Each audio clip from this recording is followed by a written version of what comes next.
Lord Gravesbane stared off through the porthole, watching the waves rise and fall in time with the action that tormented him inside. Oh wait, that was some other Torringer. We already heard Waves of Desire. Actually, it's the second volume from the same series. Oh, okay.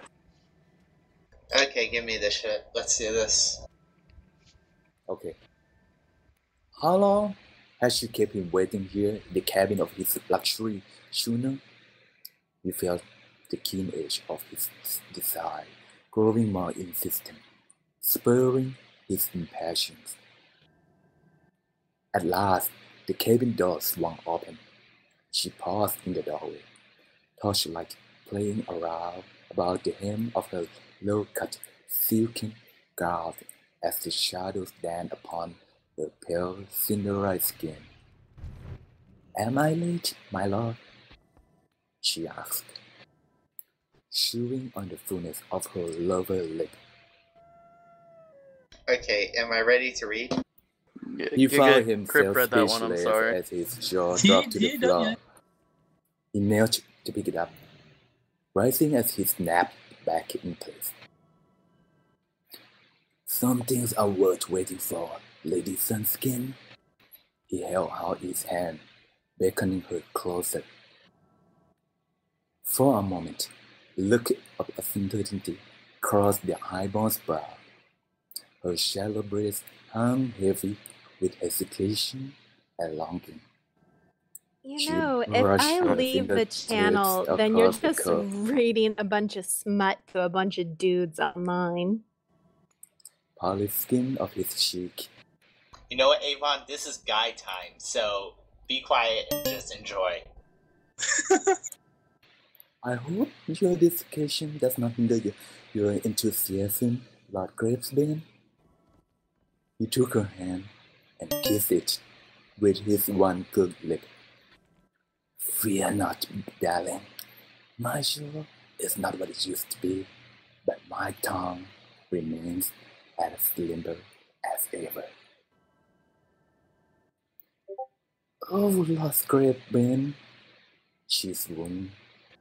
Falling into his arms, he relished the warmth of her skin as he guided her toward the leather harness hanging over his bed.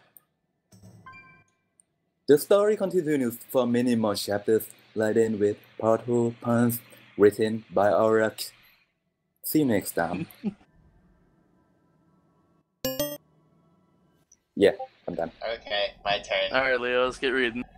Okay, a steamy romance novel, hot and misty. Marcus galloped on his warhorse towards the remote building, bringing an almost imperceptible flush to one of the curvier guards as he passed. He dismounted and handed his reins to the ever-present stablemaster, placing one hand on her shoulder before speaking. "Kama, have you considered our last conversation?" Marcus asked, furrowing his eyebrows in mock seriousness. Kama rolled her eyes, her Pandaren markings exaggerating the movement. "I doubt my life mate would think much of it."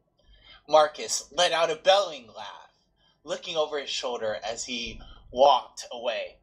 "I'd still like to meet her one day." The tavern in the mists was unusually crowded, and he pushed his way through the crowd until he stood in the shadows of a dark corner. An exotic voice purred his name. "Marcus, it is good to see you again." Marcus smiled and squinted as his eyes adjusted to the absence of light. "Madame Goya, the pleasure is all mine." She dipped in a polite bow. Marcus felt a sudden warmth as he was reminded why the term bouncy was often used to describe the Pandaren. He bowed in kind, catching Madame Goya's hand and kissing it gently, never shifting his gaze from the hulking bodyguard standing behind her, a single scar between his watchful eyes. "So, Marcus, can I interest you in something special? I'm afraid the usual cannot be offered today." Marcus did not miss her emphasis on the usual, nor the deep regret that laced her words. Their eyes met once again, and she squeezed his hand before letting go. "If that is your will, may I see what you have to offer?" Marcus asked. "There are several magnificent pieces of armor, a tiny companion, and even an exotic mount," Madame Goa answered, her typical playfulness quickly returning. She paused and held a hand to her chin, feigning thoughtfulness. "But my most valuable treasures are located upstairs." Marcus' eyebrows lifted comically, and his eyes widened before his expression settled into gleeful acceptance. "Until we meet again, then." Her eyes fluttered, and Marcus found himself walking up the stairs of the strange tavern. Waiting in the room at the top were two beings of such beauty and that he nearly stumbled on the final step. One had long flowing hair, the color of the sunwell itself, and the other kept her ebon hair cropped short. After several long moments of wordless, lust-filled glances, a realization struck him.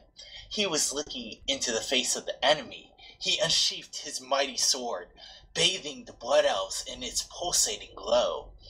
The elf, with radiant hair, spoke first. "Goodness, it looks like someone is ready for battle." She placed her hand on the tip of his sword, lowering it with gentle pressure as she crossed in front of him, always keeping her head cocked in his direction. "Do you believe in love at first sight, or should I walk by again?" Marcus leaned in close, carelessly pressing the hardened steel against her. He whispered something quietly in her ear and pulled away, eagerly searching her face for a reaction.